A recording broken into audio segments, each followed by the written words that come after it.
Hey guys, it's Aliana here, and I am a wedding photographer located in Los Angeles, California.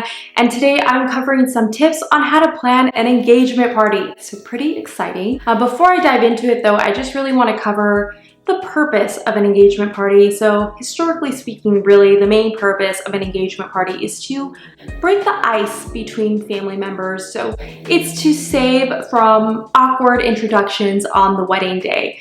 And the engagement party is just a really great way for, family members to meet each other and become acquainted with one another.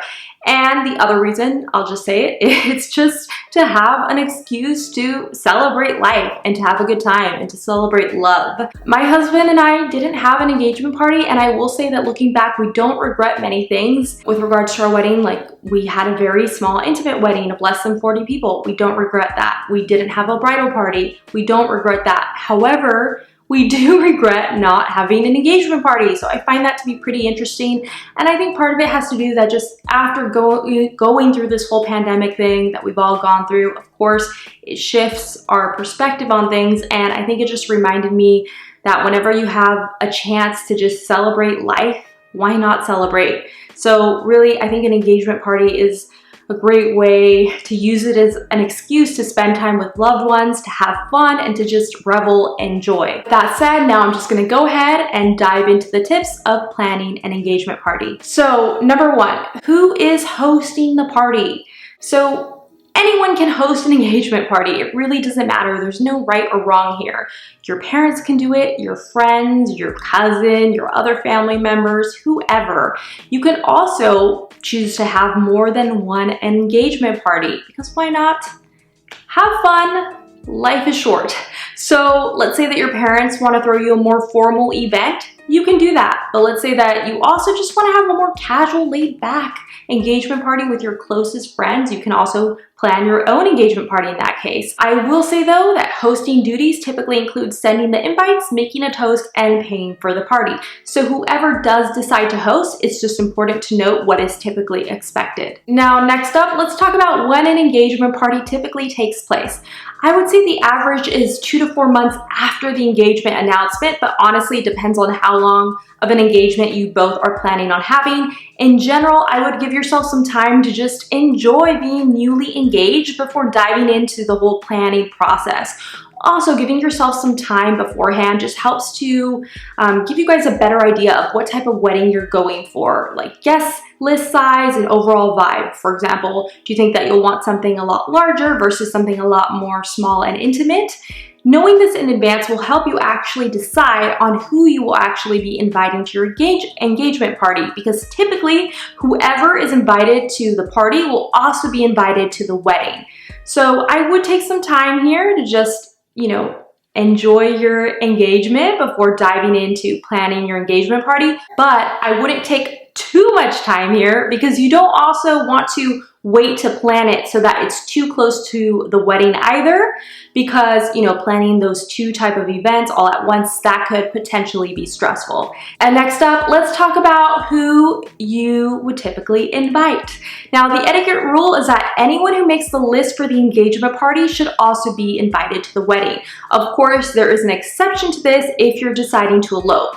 If you are deciding to elope, I would make sure to communicate this to guests up front to avoid hurt feelings. It may be a good idea to address this in the invitations with a simple line like, as you may know, we're planning to elope in October, but we wanted to share the excitement of our engagement with our favorite people. And if someone is throwing the party on your behalf, I would definitely consult with them in advance before they start inviting people, just so you can ensure that they're only inviting people who will actually also be invited to the wedding. And next, let's discuss invitations. Do you need formal invitations? No, not necessarily. It depends on the type of event that you're having, but I will say invitations usually set the tone of your event and let guests know what to expect. So for example, if you're having a more elegant event in which you want your guests to really dress up in a more formal manner, I would say paper invitations are the way to go. However, if you're having a more casual event, then I would say digital invitations are fine. No matter what you decide on invitations though, these are the details that are typically included on the invitations. Your names, the host, if you're not hosting yourselves, the time, the date, and the location, the dress code, and RSVP instructions.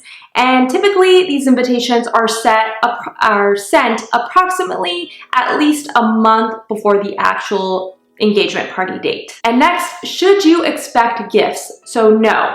Unlike the bridal shower and wedding, gifts typically aren't given at an engagement party, and it is considered impolite to request gifts for this specific event or to create a gift registry specifically for your engagement party. Now, of course, some guests will still bring, gifts or cards, but it's definitely just not something that should be expected.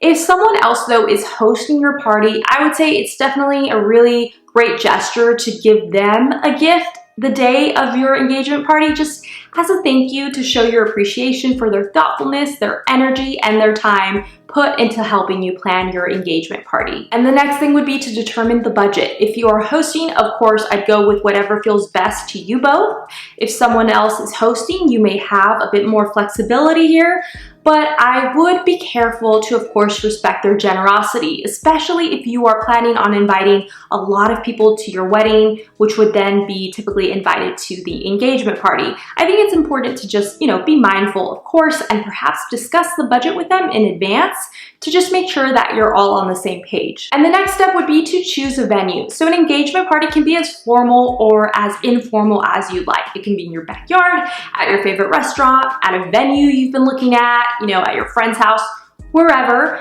It really just depends on the type of vibe you're going for, but there's a lot of flexibility here. I would say just have fun with it. I don't think it should be an event that causes, a lot of stress. What's important is that you're just getting together with your friends and family to celebrate your love here. All right, so the next step would be to plan the menu. So again, there are so many options here. You can do cocktails and appetizers, or you can do a buffet, or a more formal plated meal. I will say that some sort of food, even if it's just appetizers with cocktails, is definitely expected at an engagement party.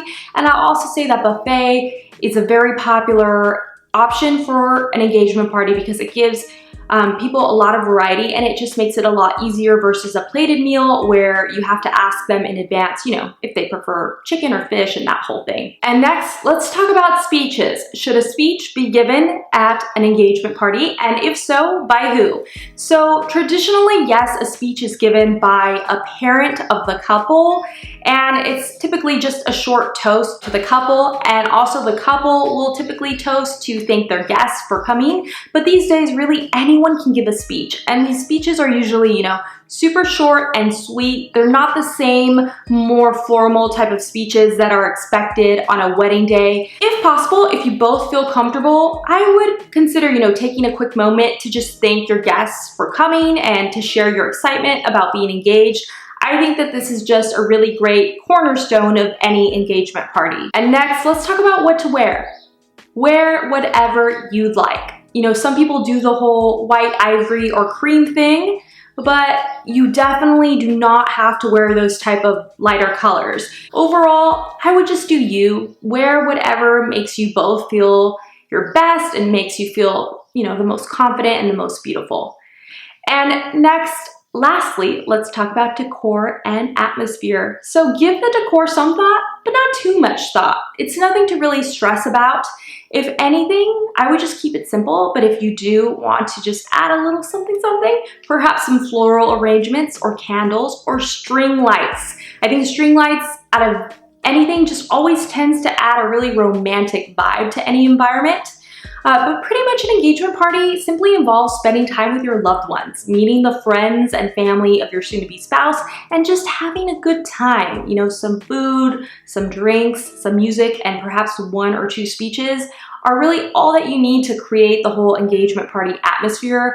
I will say it's always a good idea, if possible, to have some seating available for guests to sit, just should they get tired of standing, of course. But it doesn't need to be anything super formal, especially if it's not a more formal type of party. It doesn't need to be, the whole tables with linens and chairs and that whole thing. Just a couple of cocktail tables with some seating areas here and there, I think would really just add to the environment and more importantly, the comfort level of your guests. But that is pretty much it, guys. Really, again, the engagement party is just a way for you all to just celebrate your love and to have fun and spend some quality time with your loved ones and, you know, just enjoy it. And that's it for this video. If you found it useful, please be sure to give it a thumbs up. I do appreciate it. And I will see you on the next one. Bye, guys.